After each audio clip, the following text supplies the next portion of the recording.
여러분 안녕하십니까. 오늘이 그 3월 1일 3.1절이죠. 3.1절 오전 9시 28분입니다. 나는 언젠가 여러분들한테 얘기를 했지만 구독과 구독을 눌러주든 안 눌러주든 그건 여러분 자유다. 나는 여러분들한테 구독을 눌러달라고 부탁을 하지 않는다. 이런 얘기를 한 적이 있습니다. 그래서 내가 여태까지 유튜브를 하면서 여러분들한테 구독을 눌러주십시오, 이렇게 사정을 한 적이 한 번도 없습니다. 그래서 나는 이 순수한 비영리를 하기 때문에 내가 유튜브에서 버는 돈은 일전 한 푼 없는 겁니다. 그래서 내가 조회수에 신경 쓰지 않는다. 나는 일전 한 푼 유튜브를 통해서 버는 것이 없기 때문에 조회수를 그렇게 신경 쓰지 않는다. 이렇게 내가 얘기한 적이 있단 말이죠. 그러나 나도 역시 사람인지라 조회수를 그렇게 신경 쓰지 않을 수는 없는 겁니다. 그래서 나도 내가 올린 영상이 조회수가 얼마나 나오나 이런 거를 이제 아주 신경 쓸 수는 없고 신경 쓰지 않을 수는 없고 그래서 좀 이제 살펴보는데 예전에 내가 신문을 잠깐만요.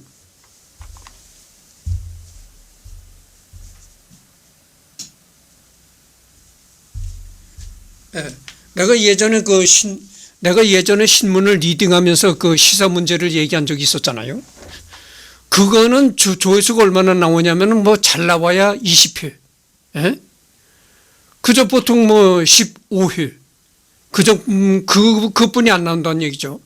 그런데 어쩌다가 이 고려사를 올리니까 조회수가 보통 50, 60을 넘어서 전번에 내가 이 고려사 올린 거는 200회가 가까이까지 올라갔더라고요.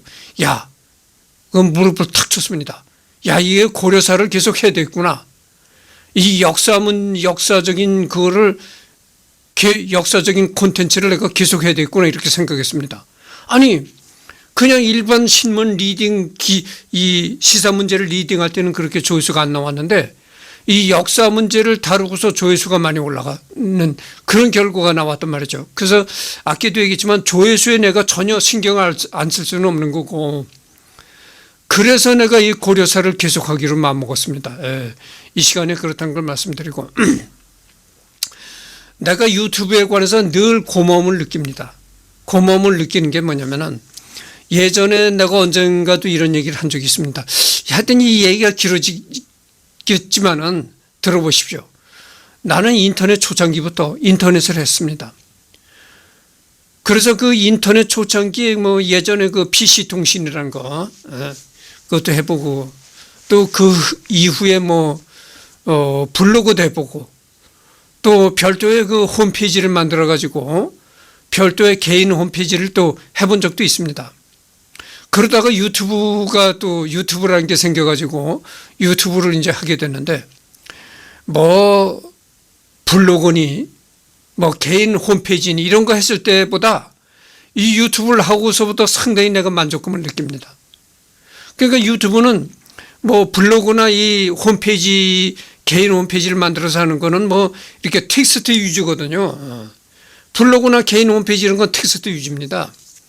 물론 요즘에 새로 만든 홈페이지 같은 경우에는 용량만 많이 확보한다면은 동영상도 올릴 수 있게 그렇게 홈페이지를 만들 수는 있겠죠. 근데 하여튼 유튜브는 비주얼한 거 아닙니까? 눈으로 본다는 거. 비주얼도 이건 사진이 아니라 동영상이라는 거죠. 그러니까 상당히 이게 유튜브가 매력적인 겁니다. 그래서 여러분들 내 유튜브를 언젠가 보면 알겠지만은 내 유튜브 메뉴에 대문짝만하게 써붙인 게 뭐 있습니까? 사진사협회를 탈퇴했다는 걸 대문짝만하게 써붙여 놓고 있잖아요. 탈퇴했습니다. 그리고 앞으로도 나는 사진사협회에 일절 가입한다든가 관여할 생각이 전혀 없습니다. 그건 내가 한때는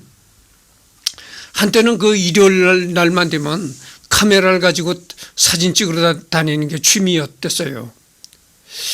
그래가지고 동호회 활동도 하고 사진사협회도 가입하는 그런 결과가 나왔었거든요. 근데 그때 내가 정신적으로 굉장히 공허했었어요. 지금 생각해 보니까 그래요. 정신적으로 굉장히 공허한, 정신적으로 불행한 시기를 내가 보냈습니다. 그래서 내가 정신적으로 공허하다 보니까 사진에 그렇게 몰두했던 거예요. 그런데 여러분들 사진 뭐 동호회나 이런 데 나가보면 알겠지만 동호회 나가봐야 모르겠어요. 별거 없습니다. 그리고 뭐 협회 같은데, 사진사 협회 같은데 들어가봐야 1년에 한 번 전시회할 때 이 도록이라고 해가지고 팜플렛 책자를 내거든요. 책자도 뭐 두꺼운 책자도 아니고 이렇게 얇은 거. 거기에 이제 자기 요 상반신 사진 올리고 자기가 찍은 사진 올리는 건데 그게 얼마나, 몇 명이나 보겠습니까? 몇 명 안 보는 거예요. 이 사진에 관심이 없는 일반인은 전혀 관심조차 안 갖고 그거를 본다, 그 전시회 도록을 본다고 해봐야 이 사진의 그 취미를 가지고 사진 찍으러 다니는 사람이나 좀 뒤다보는 겁니다. 그러니까 전혀 PR 효과가 없는 거예요. 그런데 이 유튜브는 어떻습니까? 유튜브는 올렸다고 하면 사진 찍는 사람보다 사진 안 찍는 사람이 더 유튜브를 많이 봅니다. 일반 국민들이 더 유튜브를 많이 보는 거예요. 그래서 유튜브에 대한 매력을 느끼고서부터 이 사진사 협회를 탈퇴를 했습니다. 뭐 여러 가지 사진사 협회를 탈퇴한 건 여러 가지 원인이 있겠지만 제일 큰 원인이 그거다 이거죠. 사진사 협회보다 이 유튜브에 대한 그 매력이 더욱 강하게 느꼈다 이런 얘기죠. 그래서 그렇다는 걸 말씀드리고, 그래서 내가 뭐 여러분들한테 구독을 눌러달라 이렇게 사정 얘기를 한 적은 없지만, 그러나 나 역시 나도 사람인지라 조회수에 전혀 신경 쓰지 않을 수는 없다. 그래서 뭐 시사 문제라든가 이 신문을 리딩하는 거 올려봐야 뭐 조회수가 얼마 나오질 않아요. 그런데 역사 얘기를 함으로써 역사적인 걸 올려보니까 조회수가 많이 나오더라고요. 그래서 이제 역사적인 거를 내가 하게 된 겁니다. 그런데 조회수를 올릴 수 있는 방법이 없느냐? 그 방법을 내가 알고 있습니다. 방법을 내가 뻔히 알지만은 실행할 수 없는 방법이에요. 그래서 내가 실행을 못하는 겁니다. 그게 무슨 방법이냐? 조회수를 놔도 10,000, 10만 이 단위로 올릴 수 있는 내가 비법을 알고 있어요. 그러나 그 비법을 내가 못하고 있는 겁니다. 그럼 그 비법이 뭐냐? 첫째, 북한에서 탈북한 탈북민을 게스트를 모셔라. 그럼 조회수가 폭발한다 이거죠. 예를 들어서 내가 뭐 특정인의 이름을 거론해서 내가 그분들한테 내가 죄송합니다만은, 그분들이라고 내가 깍듯이 얘기를 합니다만은, 사실 이 나이로 따지고 보면은 딸 같은 여자들이에요. 근데도 내가 깍듯이 그분들이라고 얘기를 하는 겁니다. 첫째는 그 북한에서 내려온 그 중고차 이유미라는 여자가 있어요. 중고차 판매하는, 중고차 영업하는 이유미라는 여자가 있는데, 그 여자를 게스트로 해서 유튜브를 올렸다 하면은 조회수가 10,000만 올라가는 겁니다. 그런데 유미카라는 그런 이유미라는 여자는 나이가 좀 든 여자예요. 그래서 내 딸뻘이라고 할 수는 없습니다. 그러니까 나하고 차이가 나봐야 한 10년, 15년 그 정도 차이가 나리라고 믿어요. 그래서 뭐 딸뻘이라고 할 수는 없는 건데, 하여튼 그렇습니다. 그 여자가 상당히 탈북할 때 겪었던 고생이라든지 스토리가 상당히 많아요. 그래서 첫째, 탈북민 중고차 이유미를 게스트를 모셔서 유튜브를 했다 하면 이승열이는 전자 조회수 대박이 나는 거다. 근데 왜 그 여자를 게스트를 모시느냐? 여러분 알잖아요. 내가 지금 그 유튜브 하는 게 뭐 내가 개인 사무실을 임대해 가지고 개인 사무실에서 유튜브를 하는 게 아닙니다. 내가 지금 자고 먹고 하는 이 단칸방, 원룸 단칸방에서 유튜브를 하는 거예요. 그러면 내가 자고 먹고 하는 생활하는 이렇게 단칸방 유튜브로 이유미 게스트를 모실 수가 있나요? 모신다고 해도 내가 이유미 게스트를 섭외를 한다고 해도 그 섭외에 그 여자가 응하지 않아요. 내가 그 이유미라는 게스트를 모시려면은 나도 그만큼 유튜브에 인기 스타가 되어 있어야, 이유미란 여자와 버금가는 인기 스타가 되어 있어야 내가 섭외를 해도 응하는 것이지. 내가 조회수 50도 넘기기 힘든 사람이 내가 조회수 50도 넘기기 힘들고, 내 단칸방 개인 사무실도 아니고 단칸방 유튜브에서 자고 먹고 하는 그런 단칸방 유튜브에서 녹화를 하는데, 이 단칸방 호리비 냄새가 나는 단칸방 유튜브로 이유미를 모실 수가 있나요? 모신다고 해도, 요청을 한다고 해도 그 여자가 오지를 않습니다. 그런 문제가 있어요. 그리고 두 번째는 또 정윤아는 딸뻘입니다. 정윤아는 나의 딸뻘을 되는 여자인데, 정윤아가 참 매력적인 여자예요. 이 여자가 요즘에는 참 경쟁, 대한민국은 이 경쟁 사회다 보니까 경쟁적인 물이 들어가지고 정윤아가 영어를 못한다, 콩글리시를 한다, 이렇게 비난하는 사람들이 있어요. 같은 탈북민 중에서도 그렇게 정윤아를 비난하는 사람들이 있는데, 내가 볼 땐 그게 아니에요. 정윤아야말로 영어를 잘하더라고. 이 영어 발음이 거의 원어민과 흡사해요. 이 정윤아가 구사하는 영어 이 발음이 영어 원어민과 아주 흡사하더라니까.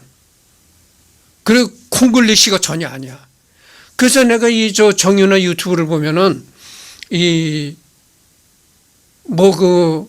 투자자 왜 미국에 잠깐 내가 이름이 떠오르질 않는데, 그 사람 왔을 때도 통역하는 거 보니까 영어를 잘하긴 잘해요. 그래서 이 정윤아란 여자가 참 이게 괜찮은 여자로구나, 아주 영어를 잘하는 지적인 면이 있는 여자로구나 해가지고 좀 마음에는 품고 있지만, 그런 마음을 품고 있다 그래서 그 여자를 또 게스트를 모실 수 있나? 아까와 똑같은 얘기가 되풀이되는 거예요. 내가 자는 먹고 자고 생활하는 원룸에서 어떻게 게스트를 모신다고 해봐야 응하지도 않습니다. 세 번째는 또 누구냐? 한송이. 한송이라고 하면 웃음부터 나오는데, 한송이도 딸뻘입니다.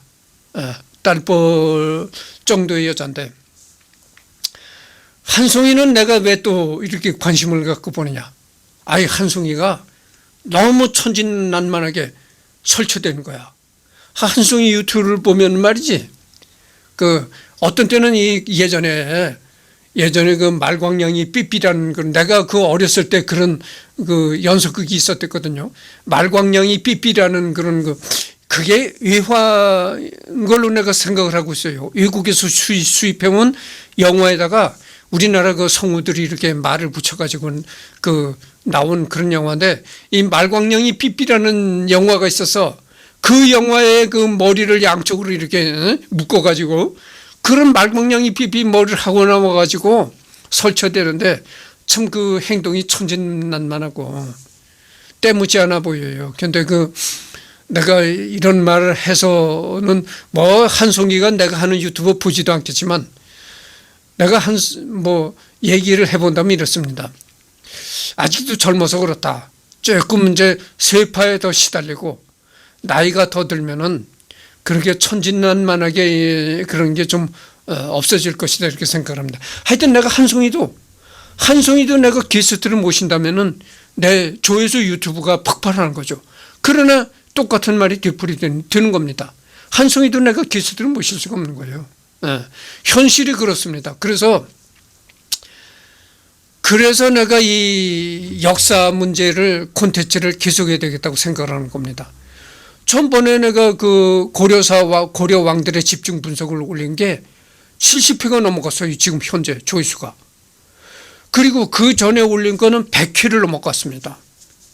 그러니까 내가 예전에 내가 아무리 유튜브에 나와가지고 뭐 우파가 어떠니 좌파가 어떠니 지금 현재 시국이 어떠니 아무리 떠들어봐야 조회수가 20회도 나오기 힘들어. 근데 이 역사 얘기를 하니까 조회수가 그렇게 많이 올라가는 거예요.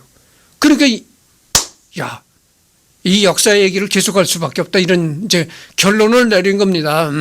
그래서 이제 고려 왕들의 집중 분석을 했는데 내가 공민왕 얘기를 올렸잖아요. 근데 그 공민왕에 관해서 조금 내가 잘못된 얘기를 올린 게 또 있습니다. 그래서 이제 기사를 조선일보의 조선일보 기사를 검색을 해보니까 조선일보에 어떤 그 공민왕에 대한 기사가 올라와 있는 거 아니에요. 이런 기사가 올라와 있어요.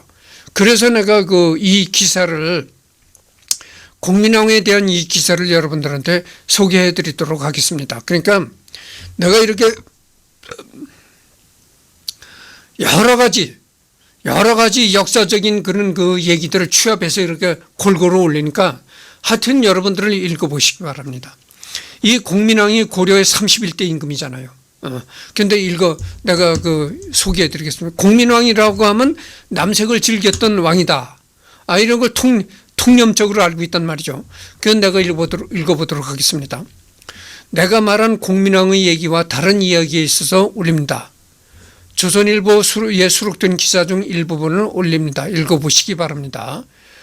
조선일보 기사 인용. 이 기사가 내가 말한 것보다 사실에 근접하다고 느낍니다. 이 기사가 내가 전번에 고려 왕들의 집중 분석에서 말한 공민왕보다 더 사실에 근접하다고 느낍니다. 그래서 여러분들한테 이제 소개를 해 올리는 겁니다. 1374년 고려 공민왕 23년 9월 20일 갑신일 밤 공민왕은 여느 때처럼 술에 취해 침전에서 잠이 들었다.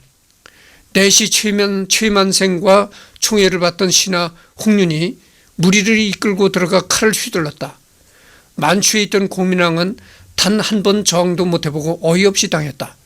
머리에도 칼이 지나갔는지 어떤 사서에는, 어떤 역사서에는 그날 밤 현장을 묘사하면서 왕의 뇌수가 벽에 뿌려졌다고 적혀있다. 비극의 씨앗은 공민왕 자신이 바로 전날 뿌렸다. 이날 측간에 가는 공민왕을 따라온 내시 최만생은, 이날 변소에 가는 공민왕을 따라온 내시 최만생은 공민왕이 간절하게도 바라는 소식을 전했다. 익비께서 아기를 뵌 지가 벌써 5개월이 되었습니다. 익비라는 것은 이제 공민왕의 아내를 가리키는 겁니다. 공민왕의 아내께서 아기를 뵌 지가 벌써 5개월이 되었습니다. 익비는 같은 왕씨 집안으로 고려 현종의 아들인 평양공 왕기의 13대 손인 덕풍궁 왕의 딸이었다. 내가 얘기를 했잖아요. 이 고려 때는 근친 결혼을 했다, 이런 얘기를 했습니다. 지금은 이 근친 결혼이 금지되어 있고 근친 결혼은 아주 못된 행위로 우리 끔찍하게 여기지만 이 고려 시대 때는 그렇지 않았어요. 이 근친을 그렇게 뭐 나쁘게 보는 그런 게 없었습니다. 그래서 이 근친이 일반화됐던 시기다, 이런 그 전제의 말씀을 먼저 드립니다. 후사가 없던 공민왕은 수단과 방법을 가리지 않았다. 사건이 터지기 1년 전인 1373년 고려 공민왕 그러니까 공민왕이 재위한 지 22년째 되던 해에 공민왕은 10월 초하루 일종의 미소년 동성애 집단인 자제위를 설치했다. 그러니까 그 미소년 동성애 집단인 자제위라는 그 그룹을 설치했다는 것입니다. 단체를 설치했다는 거예요. 대원 조선의 승지에 해당하는 벼슬로 오늘날의 청와대 수석에 해당. 대원 벼슬의 그 김흥경으로 하여금 총책임을 맡도록 했고 그 아래의 홍윤, 한안, 권진, 홍관, 노선 등이 항상 침실에 함께 있었다. 영화 쌍화점에서 공민왕, 왼쪽 주진모와 호위무사 홍림이 함께 검은고를 연주하는 모습, 영화 쌍화점에서 공민왕과 호위무사 홍림이 함께 검은고를 연주하는 모습, 공민왕이 직접 아들과 동성애를 했는 이들과 공민왕이 직접 이들과 동성애를 했는지는 불분명하다. 고려사에도 왕은 성질이 여색을 즐기지 않았고 또 관계도 되지 않았으므로 죽은 공주의 생시에도 가까이 하는 일은 심히 드물었다. 이렇게 이제 고려사에 적혀 있다는 겁니다. 그러니까 이 공민왕은 평소에 그 여색에 별로 그 흥미를 갖지 않고 그래서 그 여자와 가까이 하는 생활을 별로 하질 않았다 이런 얘기. 이렇게 이제 고려사에 적혀 있다는 겁니다. 그런데 왜 공민왕은 자제위를 만드는 것일까? 그런데 왜 공민왕은 그러니까 동성애 집단인 자제위라는 그 단체를 만들었을까 이런 겁니다. 이거는 팩트입니다. 공민왕이 동성애 집단인 자제위를 만들었다는 것은 팩트예요. 그에 관한 분명한 답이 고려사에 있다. 공주가 죽은 후에 여러 왕비를 받아들이기는 했으나 별궁에 두고 가까이 하지 않았으며 밤낮으로 공주를 생각하여 드디어 정신병이 생겼다. 고려사의 기록이 정확하다면 공민왕은 관음증 환자의 동성애자였다. 공민왕은 스스로 여자 모양의 화장을 하고서 여종들을 불러들여 김흥경, 홍윤 등으로 하여금 난잡한 행동을 하게 하고 자신은 옆에서 지켜보았다 이런 얘기입니다. 그러니까 공민왕 자신이 여장을 한다는 것이죠. 화장을 하고 아주 여자 모양 여자 옷을 입고 이렇게 공민왕 자신이 여장을 한다는 겁니다. 그래가지고 여종들을 불러들인다는 거예요. 여종들을 불러들이고 그 여종들을 미소년들과의 섹스를 하도록 그렇게 다구친다는 거예요. 그래서 이제 그 여종들이 궁궐의 여종들이 이 미소년 그러니까 그 미소년 단체라고 했잖아요. 예.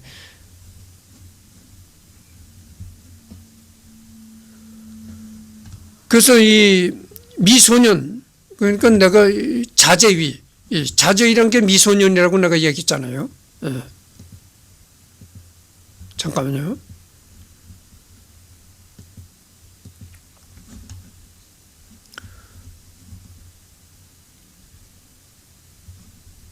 예. 자제위란 게 이 미소년이라고 얘기를 했잖아요. 이 동성애라는 그 미소년들로 이루어진 단체가 자제위다 이랬잖아요. 그러니까 여종들을 불러가지고 공민왕 자신은 이제 화장을 하고 여장을 하고 여자 모습을 하고 여종들을 불러가지고 이 자제위에 속한 미소년들하고 이 섹스를 하게끔 한다는 거예요. 그래가지고 여종하고 미소년하고 섹스하는 장면을 공민왕이 이렇게 본다는 거예요.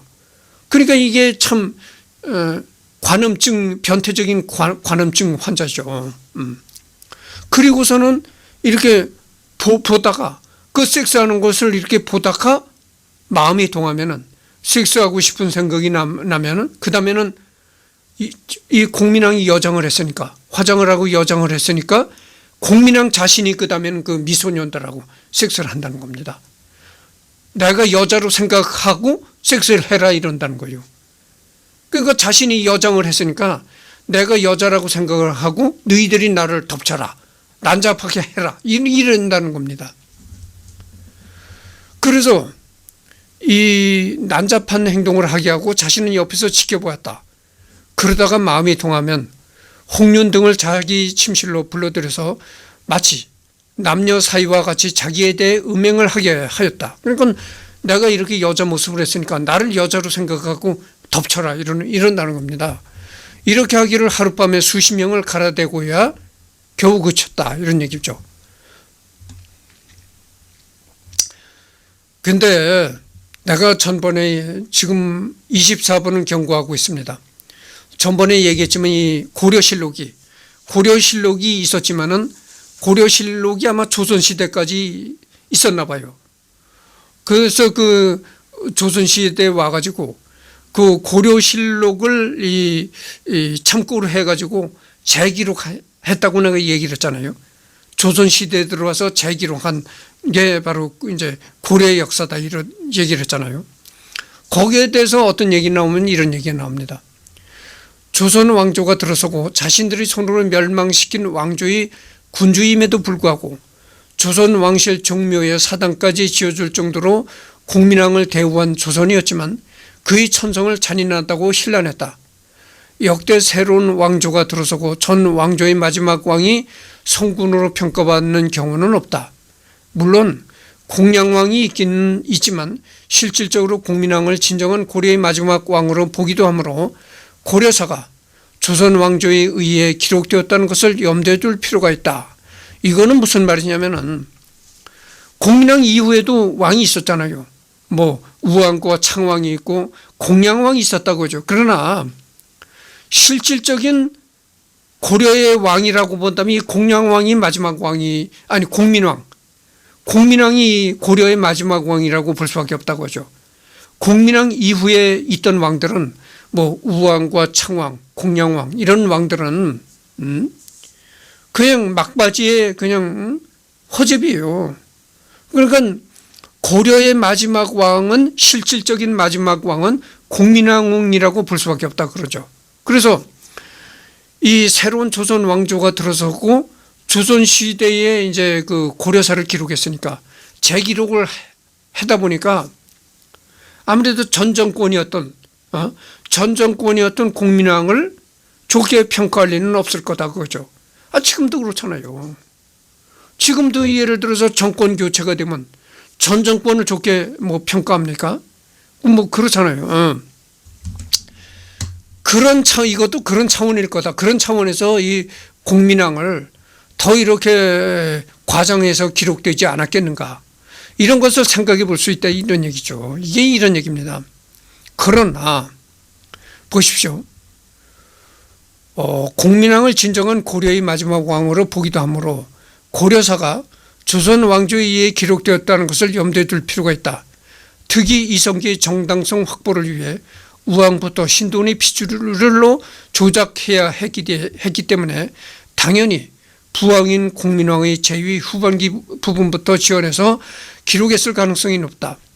이성계 정권은 말이죠. 이성계의 조선 정권은 우왕부터 창왕 이거를 공민왕의 그 아들로 보지 않고 신돈의 피줄이라고 또 이렇게 조작해낸다는 것이죠. 이것이 조작인지 실제 팩트인지 그것은 확실히 가리기가 어렵다 이런 얘기죠. 그러니까 공민왕 이후에 우왕과 창왕 이것이 신돈의 피줄이다. 공민왕의 아들이 아니고 신돈의 피줄이다 이런 이런 얘기도 있습니다. 그러나 이것이 진짜 그것이 팩트인지 진위 여부를 얘기하기는 상당히 어렵다 그런 얘기입니다. 이것이 전 정권을 비난하기 위한 정치 보복이라는 차원에서 이성계가 꾸며낸 얘기인지 아니면 이것이 진짜 팩트인지 그것을 가려내기는 결코 어려운 얘기다 이런 얘기입니다. 그래서 당연히 부왕인 공민왕의 제위 후반기 부분부터 지원해서 기록했을 가능성이 높다. 공민왕의 평을 다음은 고려사는 세종이 불공정한 평가를 내릴 필요가 없다고 하여 몇 번이나 고친 것이지만 완성본은 세종이 승하하고 문종이 즉위하고 그러니까 여기 세종이나 문종이라는 건 이제 조선시대 왕들을 얘기를 하는 겁니다. 공민왕의 평을 담은 고려사는 조선시대 세종이 불공정한 평가를 내릴 필요가 없다고 하여서 몇 번이나 고친 것이지만 완성본은 조선시대 세종이 승하하고 조선시대 문종이 즉위하고 나서야 나왔기 때문에 세종은 살아서 이 책을 못 봤다. 생전에 조선시대 세종의 성격을 고려할 때 완성되었다라면 또 수정하리라고 했을 가능성도 높다. 그러나 전조의 서라고 해서 무조건 조작부터 했을 것이라고 단정하는 것은 옳지 못한 시선이다. 또 이런 얘기가 있습니다. 그러니까 전 정권이라 해서 무조건 없는 얘기를 어떻게 100% 꾸며낼 수가 있겠는가. 그것은 하늘에 벌받을 행위다. 하늘로부터 벌을 받을 행위고 수천 년 역사에 이 죄를 짓는 죄인이요.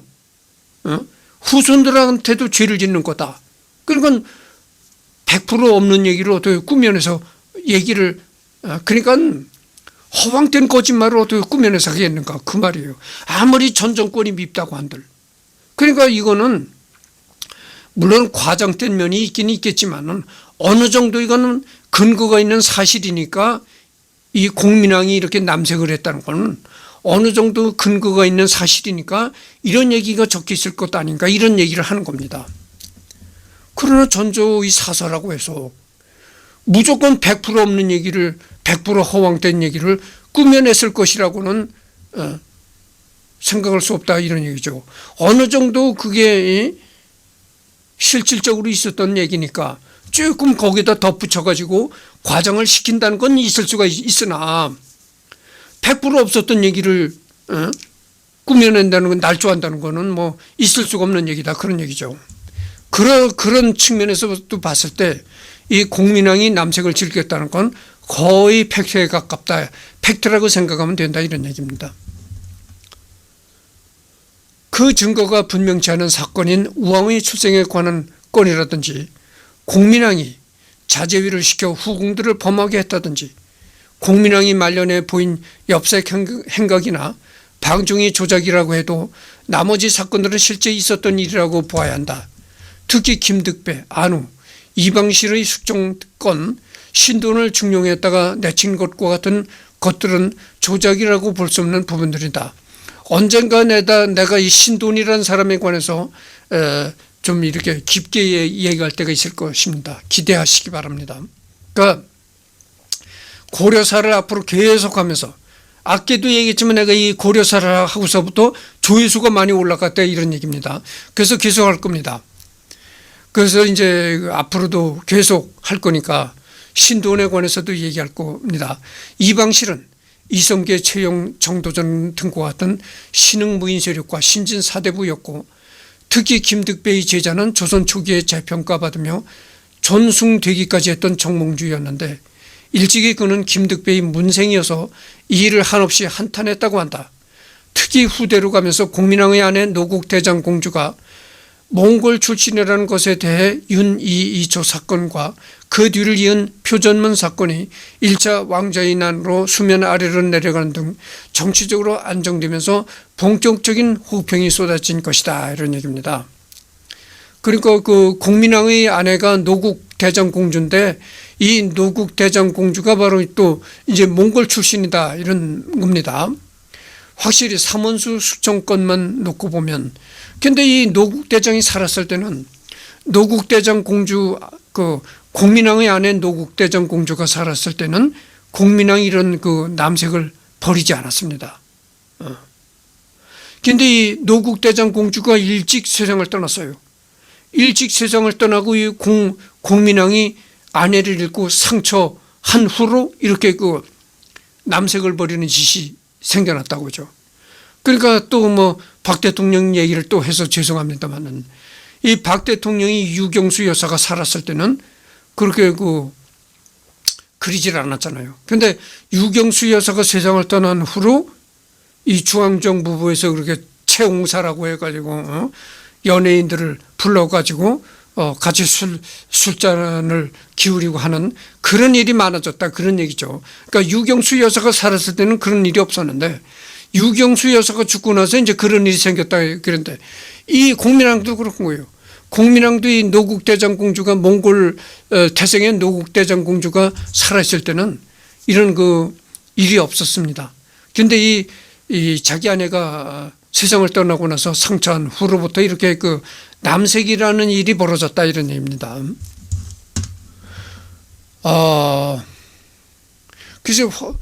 그래서 물론 왕권을 지키기 위해서 언젠가 측근들을 쳐낼 수밖에 없었다는 옹호나 변명은 가능할 수 있다. 그러나 앞의 평가의 경우 명군으로 호평받는 고려 광종이나 조선 태종에게도 똑같이 적용될 수 있는 사안이며 사실 저런 면이 없는 군주는 찾기 힘들 정도로 드문 편이기도 하다.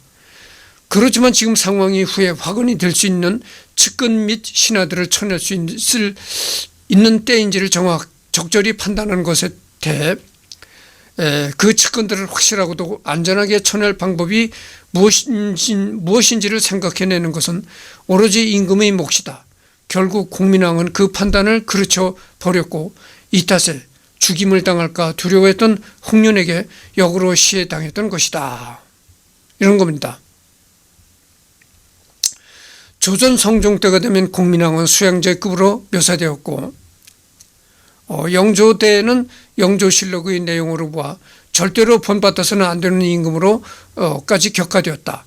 실제로 광해군을 공민왕과 맨 처음 비교한 것도 조선 왕조였을 것이다. 그런데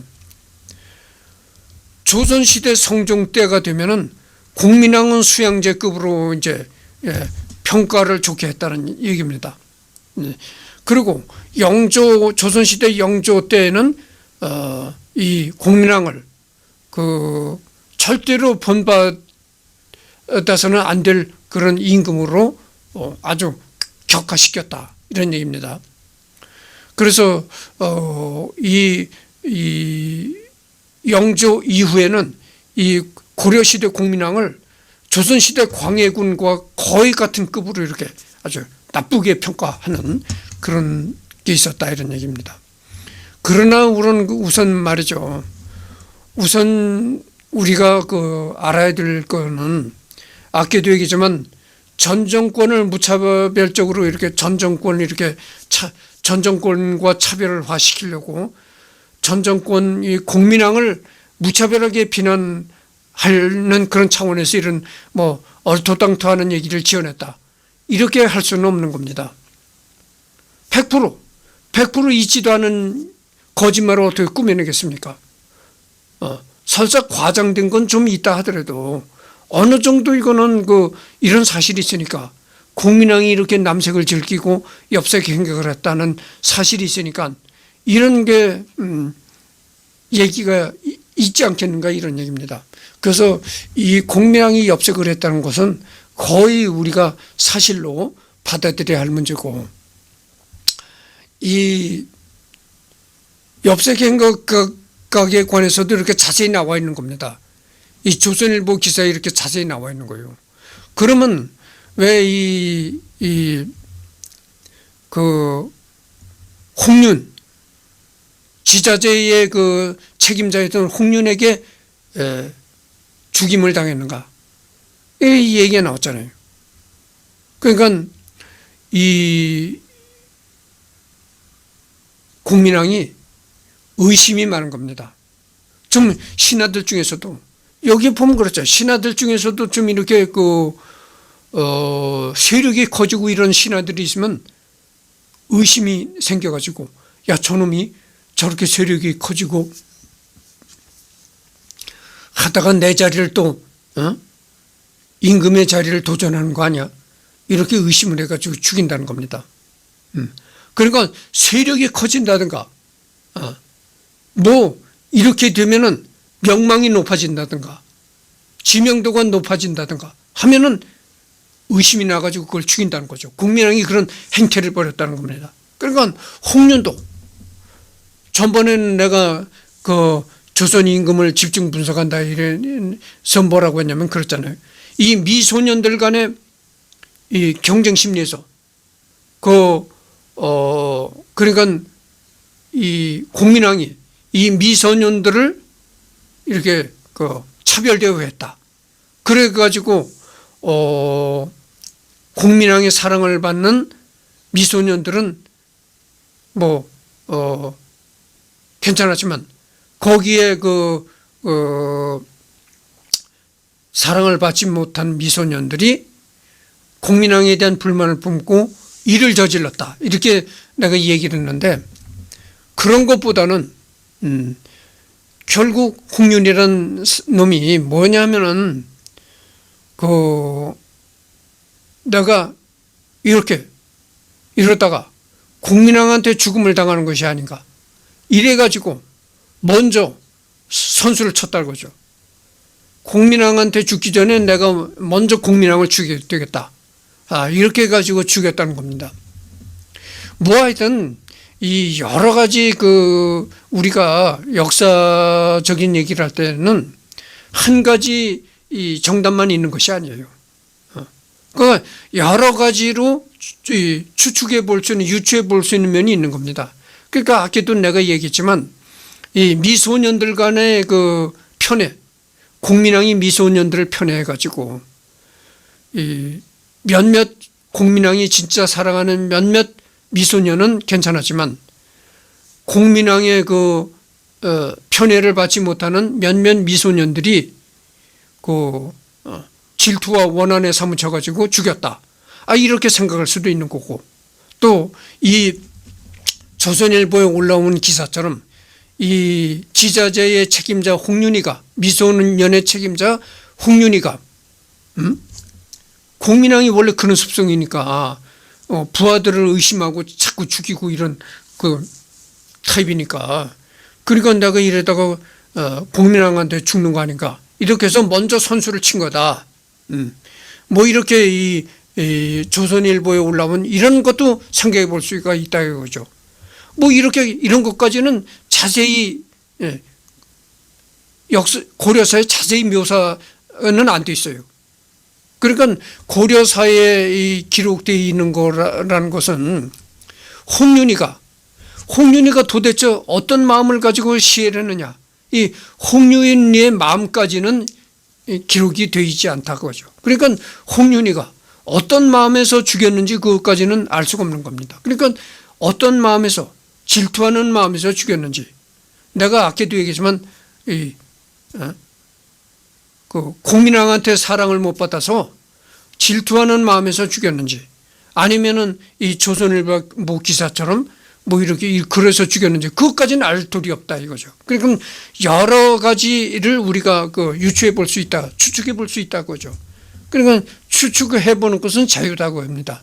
그러나 하여튼 무슨 마음에서 이렇게 죽였는지 그 마음까지는 알 수가 없다, 그런 겁니다. 그러니까 여러 갈래로 추측해 볼 수 있다 이런 얘기입니다. 그래서 오늘은 공민왕에 관한 자세한 엽색 행각을 이제 얘기를 했습니다. 벌써 얘기한 지가 42분을 경고하고 있습니다.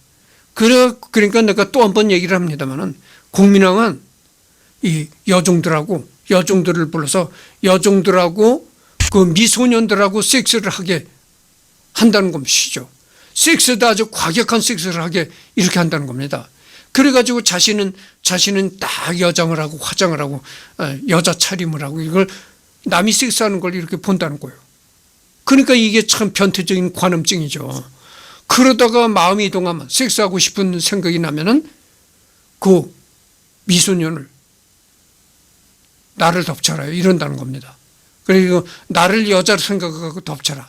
그래서 자신은 남자지만 여장을 하고 여자 이제 역이 되고 이래가지고 그 미소년들과의 섹스를 했다 이런 얘기입니다.